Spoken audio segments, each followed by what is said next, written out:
Bonjour et bienvenue dans cette première vidéo d'une série dédiée à l'univers fascinant du nucléaire civil en France. Aujourd'hui, nous plongeons au cœur de son histoire. Une épopée unique où innovation scientifique, ambition industrielle et choix stratégiques se sont croisés pour faire de la France un leader mondial du nucléaire. Dans cette série de mini-vidéos, nous allons explorer tout ce qui fait le cœur du nucléaire civil français. Notre objectif, vous aider à mieux comprendre le nucléaire, ouvrir des discussions constructives et démystifier cette énergie souvent perçue comme complexe ou controversée. Nous voulons également éveiller des réflexions sur son rôle dans la transition énergétique et ses perspectives d'évolution. Prêt pour cette aventure? Alors suivez-nous dans ce premier épisode.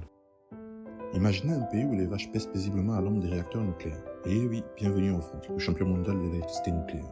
Mais comment ce petit hexagone est-il devenu une puissance atomique? Pour le comprendre, revenons à l'origine de cette incroyable épopée. Tout commence en 1945. Sous l'impulsion du général de Gaulle, la France pose les premières pierres de son programme nucléaire avec la création du commissaire de l'énergie atomique, le CEA, pour les intimes. Cette initiative ambitieuse s'appuie sur des travaux préalables de nombreux scientifiques de renom, qui avaient déjà permis des avancées majeures dans le domaine de la physique nucléaire. Plusieurs figures scientifiques de premier plan de l'époque ont joué un rôle clé dans ce projet, apportant leur expertise pour faire entrer la France dans l'ère atomique. Il s'agit notamment de Frédéric Joliot-Curie, nommé haut commissaire à l'énergie atomique, responsable des affaires scientifiques et techniques du CEA, aux côtés de Raoul Dautry, alors administrateur général.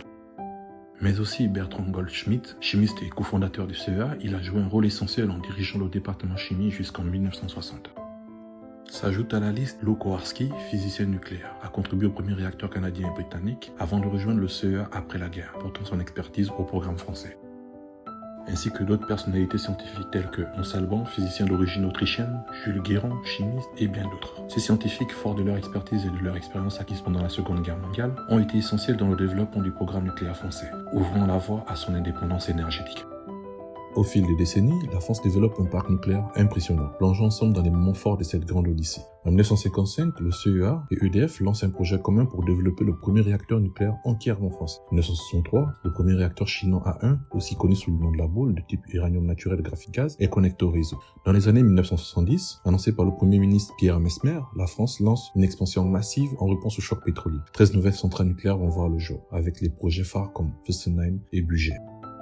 Les années 80 et 90 consolident cette puissance, avec des réacteurs toujours plus performants comme ceux de Palluel de type REP 1300 MW électriques et ceux de Civaux de type REP 1450 MW électriques. La France diversifie également ses technologies avec des réacteurs comme Super Phoenix, un réacteur à neutrons rapides mis en service en 1986. Conçu pour recycler le plutonium et produire plus de combustible qu'il n'en consomme, il est une prouesse technologique. Cependant, en raison de multiples défis techniques, d'un coût élevé, d'une opposition politique et écologique, il est fermé définitivement en 1997. Les années 2000 sont marquées par les débuts de la construction de l'EPR de Flamanville, qui commence en 2007. Ce réacteur de nouvelle génération, conçu pour offrir une puissance de 1650 MW électriques, incarne le renouveau nucléaire français. Après plusieurs retards, il a finalement été raccordé au réseau électrique français en décembre 2024, marquant une étape majeure pour la filière nucléaire.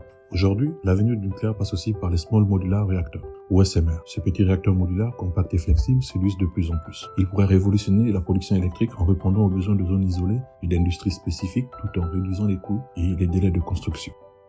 Grâce à ces choix stratégiques, la France dispose aujourd'hui de 57 réacteurs nucléaires répartis sur tout le territoire. Ces réacteurs se déclinent en plusieurs types. 32 réacteurs de 900 MW électriques, 20 réacteurs de 1300 MW électriques, 4 réacteurs de 1450 MW électriques et l'EPR de Flamanville, 1650 MW électriques. Ils garantissent une production stable et fiable, tout en émettant très peu de CO2.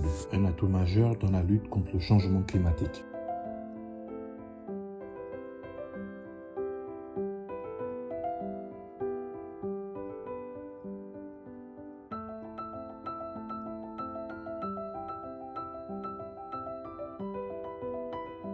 Mais produire de l'énergie nucléaire, ce n'est pas qu'une question de réacteur, c'est tout un écosystème industriel. Extraction de l'uranium à la mine, fabrication du combustible, traitement des déchets, recyclage, etc. Chaque étape du cycle du combustible est essentielle pour garantir une production efficace et durable. Mais cette histoire d'amour avec l'atome soulève des questions sur les défis constants et à venir du nucléaire en France. Comment gérer les déchets radioactifs sur le long terme? Comment sécuriser nos centrales vieillissantes? Et surtout, comment faire face à l'épuisement des ressources en uranium dont les mines exploitables pourraient s'épuiser d'ici environ 80 ans? Ces questions sont cruciales pour garantir un avenir énergétique durable et responsable.